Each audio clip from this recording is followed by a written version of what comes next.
Hello दोस्तों, नमस्कार। मैं राकेश। सबसे पहले मैं आप सभी लोगों का स्टडी विथ राकेश चैनल पर स्वागत करता हूं। दोस्तों, आज की इस वीडियो में हम लोग बात करेंगे भारत की भू आकृति प्रदेश के बारे में। भारत की भू आकृति, तो आइए स्टार्ट करते हैं। भारत की भू आकृति प्रदेश।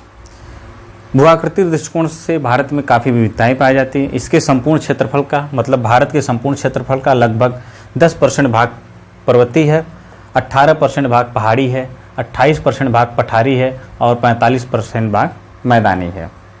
इसके विवर्तनिकी इतिहास एवं उच्चावचयी विशेषता तथा अपर्दन प्रक्रमों के आधार पर एस.पी. चटर्जी महोदय ने भारत को 4 बृहद, 20 मध्यम और 58 लघु स्तरीय प्रदेशों में विभाजन किया है। आइए हम लोग उसमें जो है कि पहले देखते हैं 4 बृहद प्रदेश कौन कौन से हैं, उस पर बात। 4 बृहद प्रदेश, तो 4 बृहद प्रदेशों में पहले है उत्तरी पर्वतीय प्रदेश, दूसरा है उत्तरी भारत का विशाल मैदान, तीसरा है प्रायद्वीपीय उच्च भूमि, चौथा है तटवर्ती मैदानी और द्वीप समूह। इन 4 बृहद प्रदेशों में बांटा गया। आइए नक्शे पर हम लोग देखते हैं कहाँ है कि सबसे पहले हम लोग देखते हैं उत्तरी पर्वतीय प्रदेश। तो उत्तरी पर्वतीय प्रदेश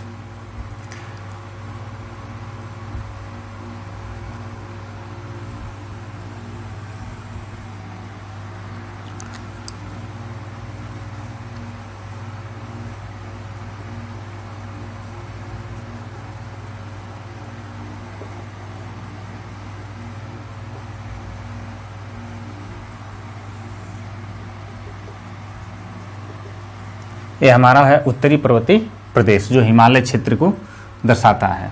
उसके बाद है भारत का उत्तर भारत का विशाल मैदान। ये उत्तर भारत का विशाल मैदान है।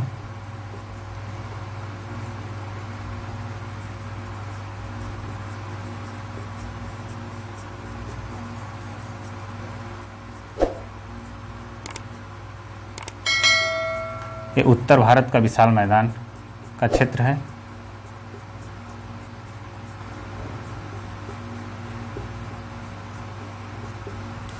उसके बाद देखते हैं प्रायद्वीपीय उच्च भूमि। प्रायद्वीपीय उच्च भूमि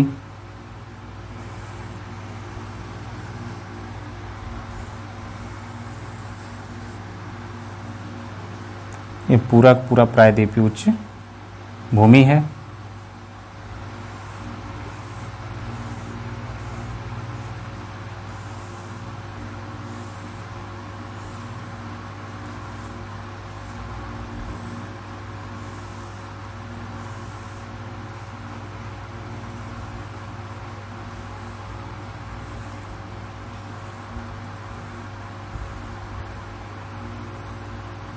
यह प्रायद्वीपीय उच्च भूमि है। उसके बाद है तटवर्ती मैदान और द्वीप समूह। आइए तटवर्ती मैदान, यह पूर्वी घाट से लेकर पूरा यह पश्चिमी घाट तक, पश्चिमी घाट इसके साथ में यह तटवर्ती मैदान है। और यह द्वीप समूह अंडमान निकोबार द्वीप समूह और इधर लक्षद्वीप। इतने भागों, 4 बृहद प्रदेशों में भारत को बांटा गया है और इसी क्रम में हम लोग इसको पढ़ेंगे भी। ठीक दोस्तों, तो सबसे पहले आज हम लोग पढ़ेंगे उत्तर पर्वतीय प्रदेश, उत्तर पर्वतीय प्रदेश के बारे में। दोस्तों एक बात और है, आप लोग इसे अपने रफ पे नोट भी कर लीजिएगा, इस नक्शे को बना लीजिए ताकि कभी याद करना हो तो आप दर्शा सकें कि कौन सा प्रदेश किस जगह है। नहीं तो आप नोट डाउन से इतना करेंगे तो भूल जाएंगे कि ये कहाँ कहाँ पर अवस्थित है। तो आइए स्टार्ट करते हैं उत्तर पर्वतीय प्रदेश। अगर हम उत्तर पर्वतीय प्रदेश की बात करते हैं,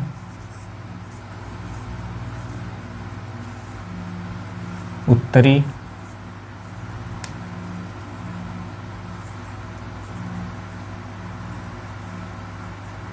पर्वतीय प्रदेश, इसे हम लोग हिमालय पर्वत भी कहा जाता है। इसे हिमालय पर्वत इसे हिमालय पर्वत भी कहा जाता है। आइए देखते हैं इसके अवस्थिति और निर्माण के बारे में चर्चा करते हैं कि हिमालय पर्वत अवस्थित कहाँ पे है, किस प्लेट पे है, इसका निर्माण कैसे हुआ है, किस युग में हुआ है, किस हिमालय पर्वतीय हलचल के कारण हुआ है। आइए इस पे चर्चा की जाती है। तो हिमालय जो है एक नवीन बलित पर्वत है। क्या है? नवीन बलित पर्वत है।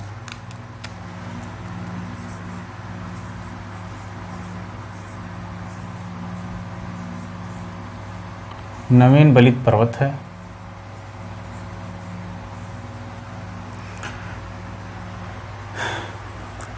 यह तृतीय युगीन पर्वतीय श्रृंखला है। हिमालय जो है तृतीय युगीन पर्वत श्रृंखला है। कौन है? तृतीय युगीन पर्वत श्रृंखला है। यह जो है किस पर्वतीय हलचल के कारण इसका निर्माण हुआ था उसके बारे में हम लोग चर्चा करते हैं। यह किसके कारण होता है?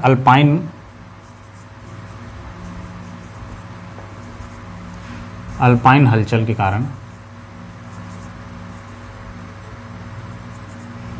हलचल के परिणाम स्वरूप इसका निर्माण हुआ था। अब किस एरा में हुआ था? सेनोजोइक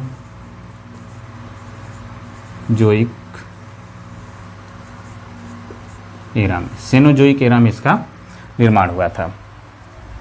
किसमें हुआ था? सेनोजोइक एरा में।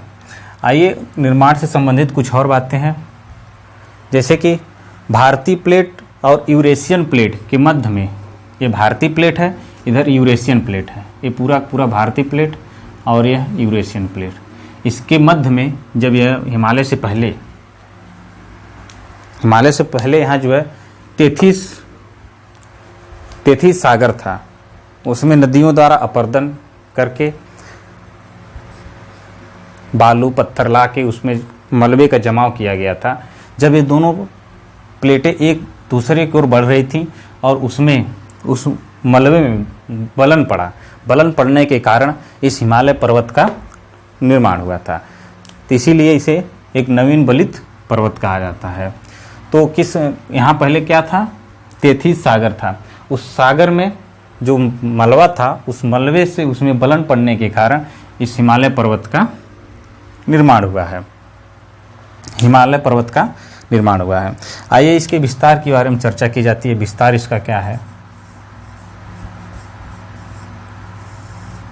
अगर इसका विस्तार देखा जाए तो सिंधु से लेकर ब्रह्मपुत्र नदी तक इस हिमालय पर्वत का पूरा विस्तार पाया जाता है। पूर्व से पश्चिम इसका विस्तार पाया जाता है और इसकी लंबाई जो है लगभग 2500 किलोमीटर है। कितनी है? 2500 किलोमीटर लंबाई। अगर चौड़ाई की बात करें तो 160 से 400 किलोमीटर के मध्य इसकी चौड़ाई पाई जाती है। तो अगर हम 160 से 400 किलोमीटर के मध्य इसकी चौड़ाई पाई जाती है। अगर हम इधर पश्चिम से पूर्व की ओर जाएंगे तो इसकी चौड़ाई घटती चली जाएगी। अब पूर्व से पश्चिम की ओर अगर हम बढ़ते हैं तो इसकी चौड़ाई बढ़ती चली जाती है। ठीक दोस्तों, तो इसकी चौड़ाई पाई जाती है। और इसके आकार की अगर हम बात करें, आकार की, हिमालय पर्वत का आकार की, तो यह जो है चाप व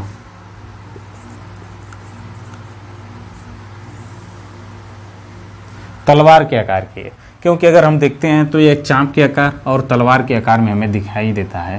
तो इसलिए इसको जब क्वेश्चन पूछा जाता है कि हिमालय पर्वत किस आकार में दिखाई देता है या किस आकार का है, तो ये चाप या तलवार के आकार का दिखाई देता है। ठीक दोस्तों, और इसके हम लोग उत्तरी ढाल और दक्षिणी ढाल के बारे में आइए चर्चा कर लेते हैं कि इसका उत्तरी ढाल कैसा है और दक्षिणी ढाल कैसा है। अगर हम बात करते हैं उत्तर की, उत्तर से बात करें तिब्बत की ओर से, तो इसका उत्तरी ढाल जो है, इसका ढाल जो है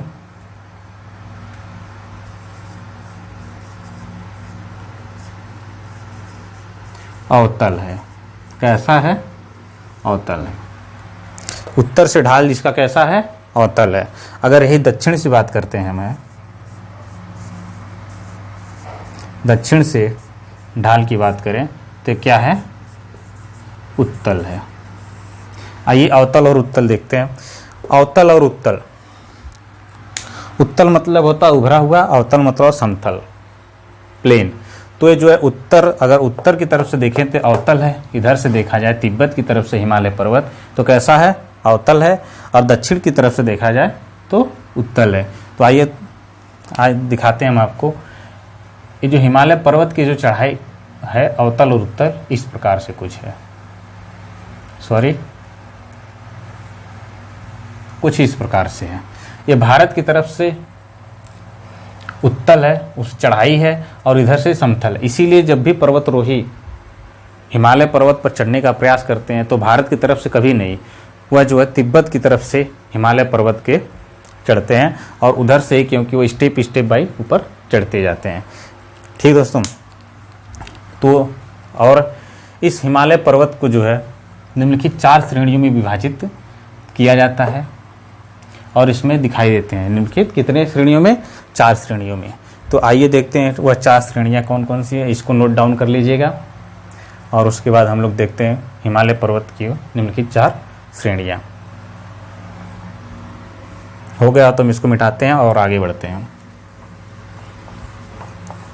तो आइए देखते हैं वह 4 श्रेणियाँ कौन कौन सी हैं।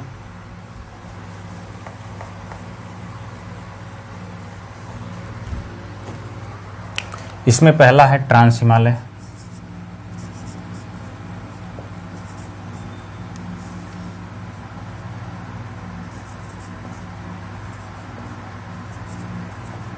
पहला है ट्रांस हिमालय।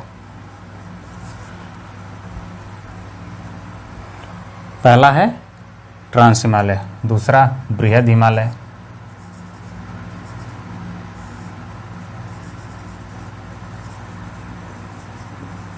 दूसरा बृहद हिमालय। तीसरा मध्य हिमालय।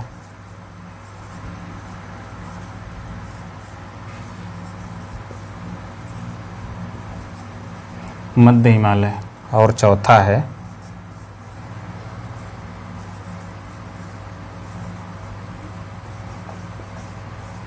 शिवालिक हिमालय।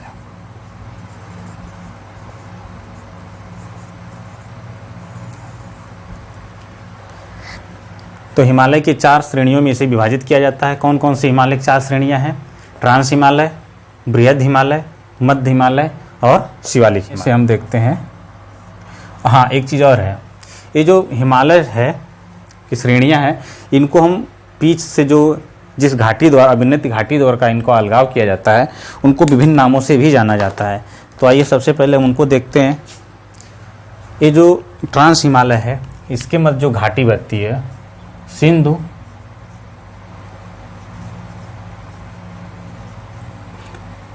सांगपो, सचर जोन, इसे क्या कहा जाता है? सिंधु सांगपो सचर जोन के नाम से जाना जाता है।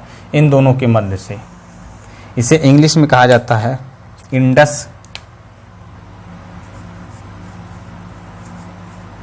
Indus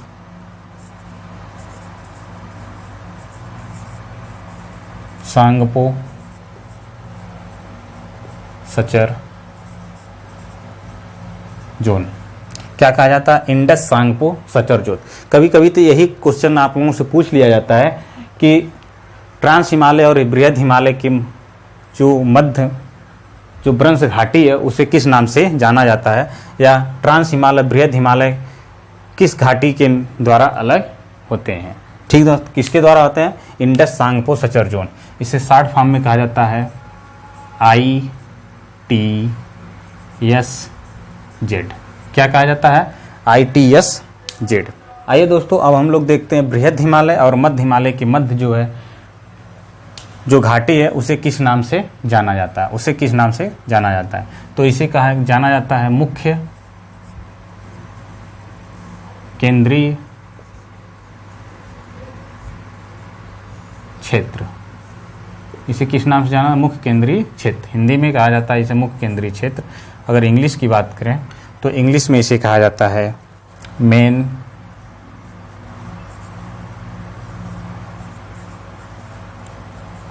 central thrust. इसे क्या कहा जाता है? मेन सेंट्रल थ्रस्ट कहा जाता है। क्या कहा जाता है? मेन सेंट्रल थ्रस्ट कहा जाता है। इसे शॉर्ट फॉर्म में कहा जाता है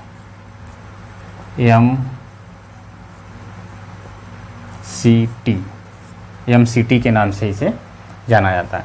और उसी प्रकार से हम लोग अगर मध्य हिमालय और शिवालिक हिमालय की बात करें, इसके मध्य से जो घाटी है, अभिन्नति घाटी है, उसे कहा जाता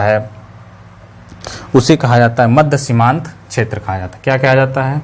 मध्य, उसे कहा जाता है मध्य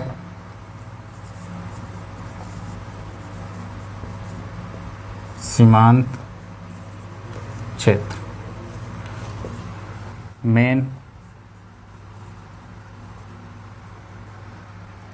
बाउंड्री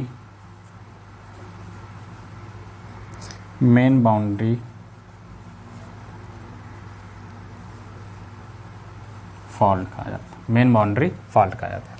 उसी प्रकार हम लोग देखें शिवालिक हिमालय और ये जो भारत का विशाल, उत्तर भारत का विशाल मैदान है, उसके मध्य जो भ्रंश घाटी है उसे किस नाम से जाना जाता है? तो उसे हिमालय अग्रभ्रंश के नाम से जाना जाता है। किस नाम से? हिमालय अग्रभ्रंश कहा जाता है। क्या कहा जाता है? हिमालय अग्रभ्रंश कहा जाता है। हिमालयन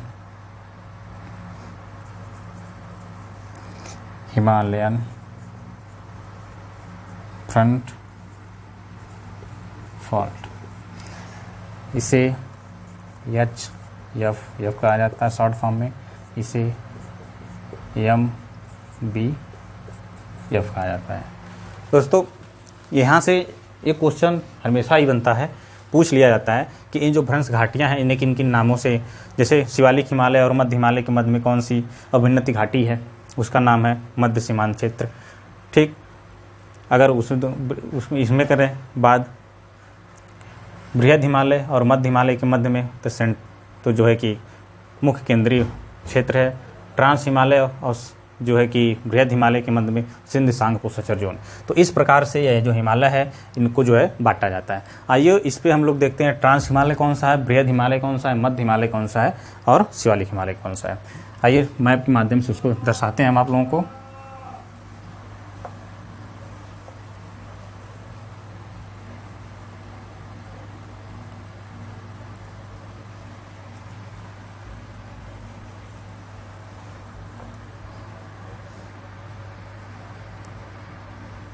दोस्तों, आप लोग भी मैप बना लीजिएगा हमारे साथ साथ, कि ताकि आप लोगों को समझने में आसानी रहे।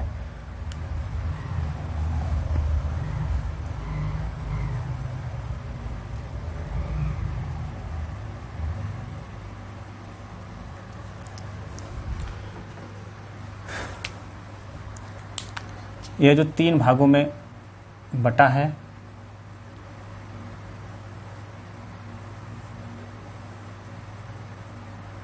इस तरह से इसे ट्रांस हिमालय कहा जाता है।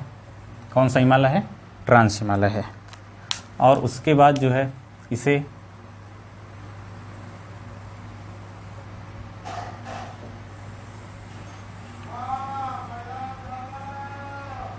बृहद हिमालय के नाम से जाना जाता है।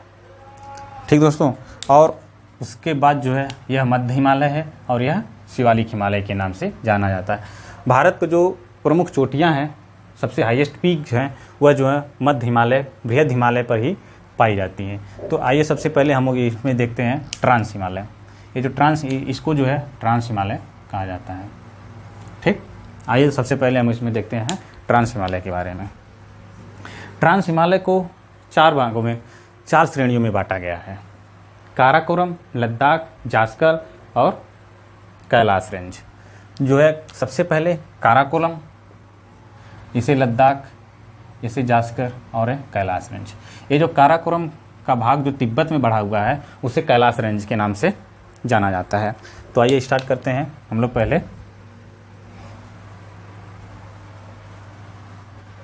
तब दोस्तों आइए अब हम लोग देखते हैं ट्रांस हिमालय। ट्रांस हिमालय को देखा जाता है, तो इसको हम लोग मिटा दे रहे हैं। आगे अब हम लोग ट्रांस हिमालय पर चर्चा करते हैं। तो इसे नोट डाउन हो कर लिए हैं, तो इसे मिटा दे रहे हैं, ठीक है।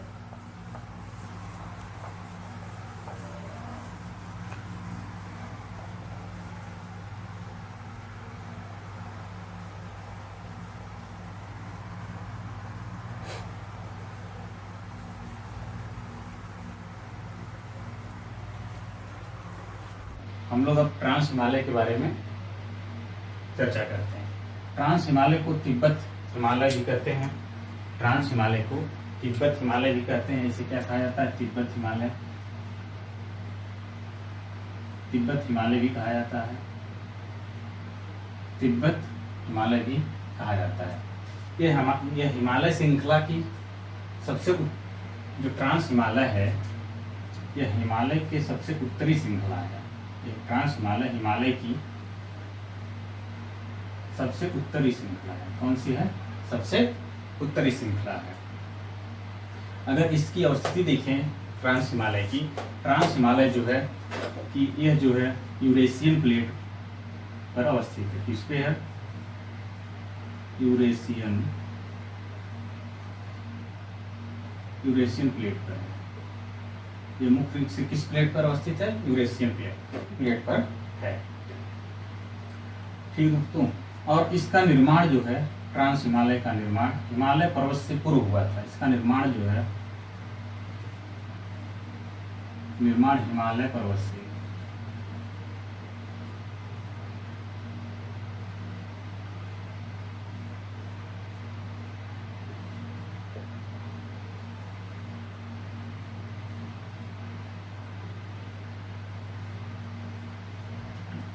इसका निर्माण हिमालय पर्वत से पूर्व हुआ है, ठीक। यह जो है कि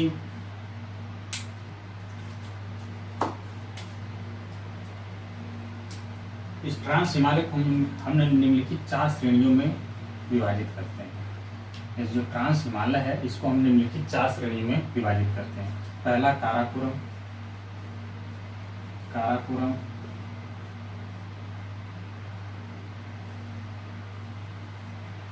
दूसरा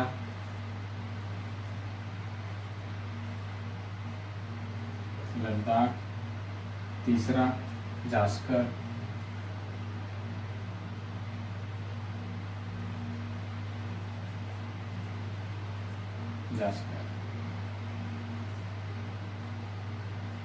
अगर हम चौथे की बात करें, चौथा जो है ये जब काराकोरम जो श्रेणी है, ये जो विस्तार इसका तिब्बत में होता है तो उसी को कैलाश रेंज नाम दिया जाता है। ये चौथा जो है कैलाश के नाम से जाना जाता है। तो दोस्तों आइए इनमें हम सबसे पहले जो है लद्दाख काराकोरम पर्वत को देखते हैं और उसे समझते हैं। तो दोस्तों हाँ, लेकिन एक चीज और है, जो काराकोरम और लद्दाख के बीच जो नदी बहती है उसका नाम है श्योक नदी। क्या नाम है? श्योक नदी। यह सिंधु की सहायक नदी है। सिंधु की सहायक नदी है। सिंधु की क्या है? सहायक नदी है। और लद्दाख और जास्कर के मध्य जो नदी बहती है उसका क्या नाम है? उसका नाम है सिंधु नदी। वो जो है सिंधु नदी। ये सिंधु नदी के लद्दाख और जास्कर सिंधु नदी द्वारा अलग होते हैं, और काराकोरम लद्दाख में श्योक नदी जो है कि सिंधु नदी की सहायक नदी के द्वारा अलग होते हैं। तो दोस्तों आइए अब हम लोग देखते हैं काराकोरम श्रेणी को।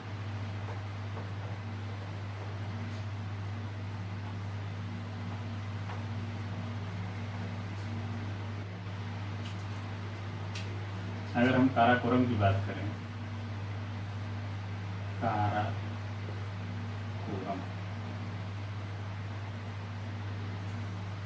यह जो है ट्रांस हिमालय की सबसे ऊंची श्रृंखला है। यह जो है ट्रांस हिमालय की सबसे ऊंची श्रृंखला है।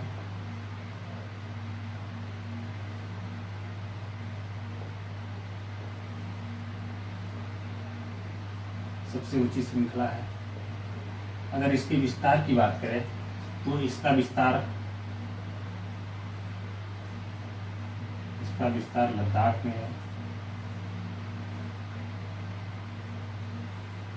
में है। ठीक, इसका विस्तार लद्दाख में। और इसकी हाईएस्ट पीक की अगर हम बात करें, हाईएस्ट पीक इसकी है K2, जिसे हमें कहा जाता है, जिसे हम लोग गाडविन आस्टिन कहते हैं। क्या कहते हैं? गाडविन आस्टिन। अगर इसके सेकेंड हाईएस्ट पीक की बात करें तो उसका नाम है, अगर सेकेंड हाईएस्ट पीक की बात करें तो उसका नाम है गेसरब्रम।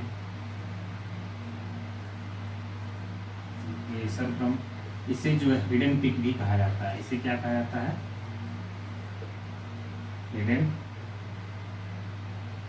इसे हिडन पीक के नाम से भी जाना जाता है। किस नाम से? हिडन पीक के नाम से जाना जाता है। तो ये देखते हैं, यहाँ पे हमारा K2 है, ये जो है गाडविन आस्टिन है, या हिडन पीक गेसरब्रम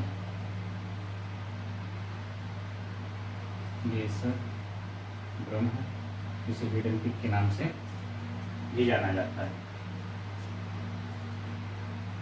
यह भारत की सबसे ऊंची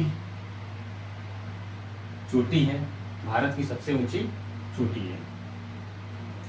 आइए हम लोग जो है इसे काराकोरम को जो है, इस काराकोरम पहाड़ी को जो है उच्च एशिया का ऋण कहा जाता है। इसे क्या कहा जाता है?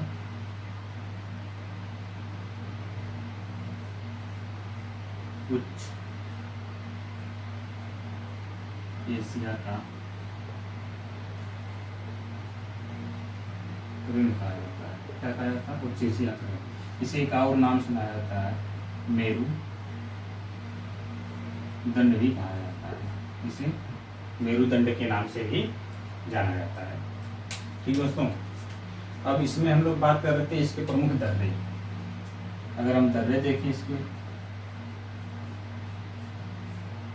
काराकोरम में, जो काराकोरम पहाड़ी उसमें जो प्रमुख दर्रे हैं, तो सबसे उत्तर में अगर हम बात करें, सबसे उत्तर में इसके जो कुंजरेब दर्रा है, यहाँ पर कुंजरेब दर्रा है। उसके बाद जो है अघिल दर्रा है,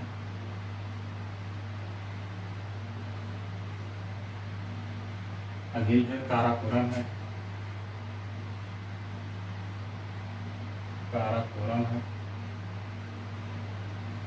अगर उसके बाद हम लोग एक दर्रा और इसमें पाया जाता है, जिसे केप सांगला दर्रा कहा जाता है। जिसे क्या कहा जाता है? केप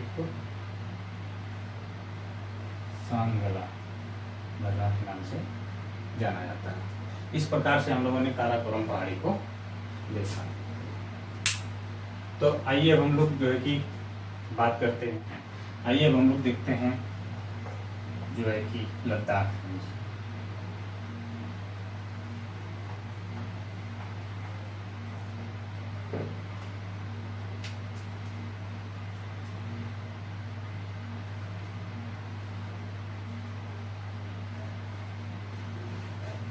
अगर लद्दाख की बात करें तो यह श्योक नदी के दक्षिण में अवस्थित है। किसके? श्योक नदी के दक्षिण में है। ठीक, ये अवस्थित कहाँ है? लद्दाख में है। नाम से ही जैसे पता चल रहा है कि लद्दाख में है। और इसके साथ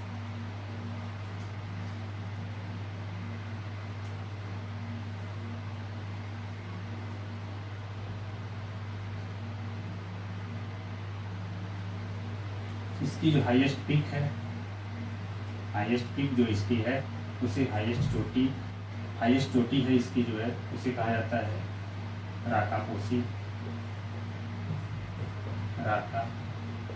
कोसी कहा जाता है। इसे किस नाम से जाना जाता है? राका कोसी। आइए देखते हैं इसमें कुछ दर्रे भी हैं, इसके प्रमुख दर्रे हैं। प्रमुख दर्रे इसके हैं, प्रमुख दर्रे है चांगला, चांगला और जाराला, ये प्रमुख दर्रे हैं। ये चांगला दर्रे के समीप से ही सिंध नदी भारत में प्रवेश करती है। ये जो चांगला दर्रा है, आइए देखते हैं चांगला दर्रा का जो है कि ये यहाँ पे और यहाँ पे, ये चांगला है और इसे कहा जाता है जारा, जारा।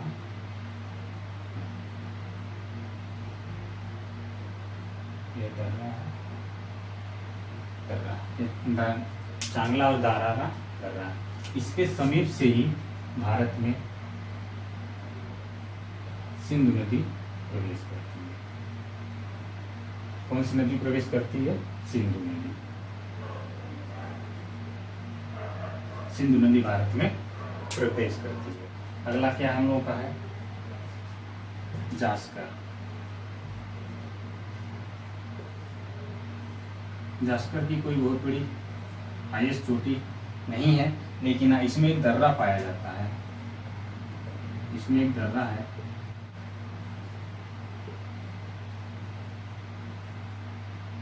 चार्डिंग, उसे कहा जाता है चार्डिंग। यह चार्डिंग दर्रा है जो जास्कर रेंज में पाया जाता है।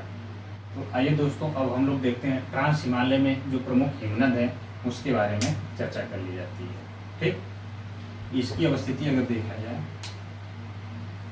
चार्डिंग दर्रा का, तो चार्डिंग दर्रा जो है यहाँ पे कौन सा दर्रा है? चार्डिंग दर्रा। ठीक, आइए हम देख लेते हैं ट्रांस हिमालय के प्रमुख हिमनद। ट्रांस हिमालय के प्रमुख हिमनद,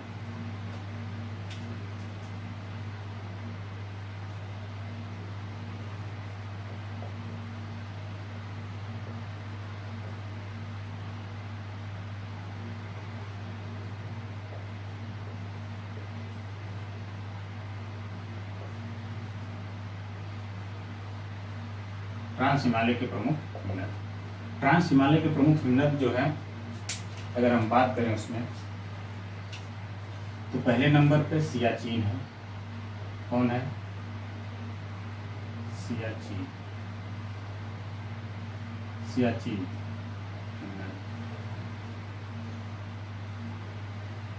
यह सियाचिन हिमनद, इसका अगर क्षेत्रफल देखा जाए तो 72 किलोमीटर स्क्वायर इसका क्षेत्रफल है। पूरा एरिया इसकी कितनी? 72 किलोमीटर स्क्वायर। यह भारत का सबसे बड़ा हिमनद है, भारत का सबसे बड़ा हिमनद है।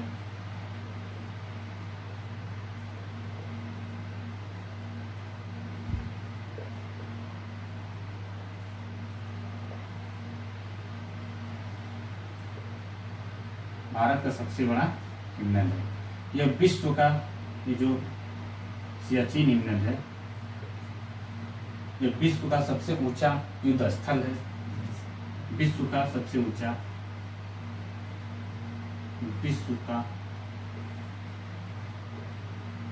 सबसे ऊंचा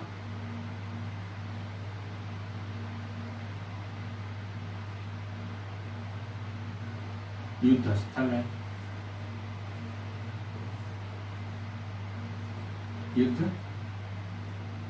युद्ध स्थल।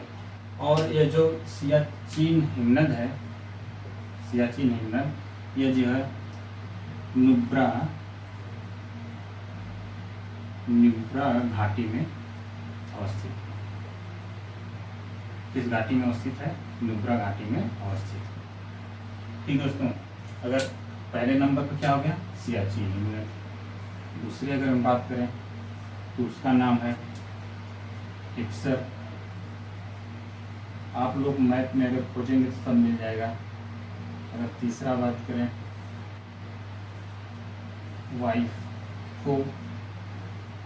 चौथे की बात करें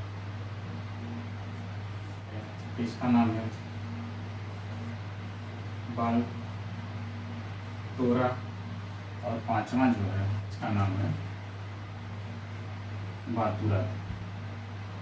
ये मुख्य रूप से जो है 5 दर्रे हैं अथवा 5 हिमनद हैं। पहला सियाचिन, दूसरा हिप्सर, तीसरा जो है बाइफो, बालतोरा और बातुरा। ये 5 जो है हिमनद वहाँ पर पाए जाते हैं। तो इसका क्षेत्रफल लगभग 62 किलोमीटर स्क्वायर है। दोस्तों इस प्रकार से हम लोगों ने ट्रांस हिमालय के बारे में अध्ययन किया और उस पर चर्चा की। दोस्तों अब इसके बाद बचा हुआ हम लोगों का ट्रांस हिमालय हो गया है। अब बृहद हिमालय, मध्यम हिमालय और शिवालिक हिमालय, 3 हम लोगों का हिमालय बचा हुआ है, जो कि अगले पार्ट में हम लोग उसको देखेंगे। अगर और हम सबको एक साथ पढ़ाएंगे तो वीडियो बहुत लंबी हो जाएगी। दोस्तों अगर यह वीडियो हमारी आप लोगों को अच्छी लगी, इसे लाइक कीजिएगा, सब्सक्राइब कीजिएगा और अधिक से अधिक शेयर कीजिएगा। जय हिंद, जय भारत।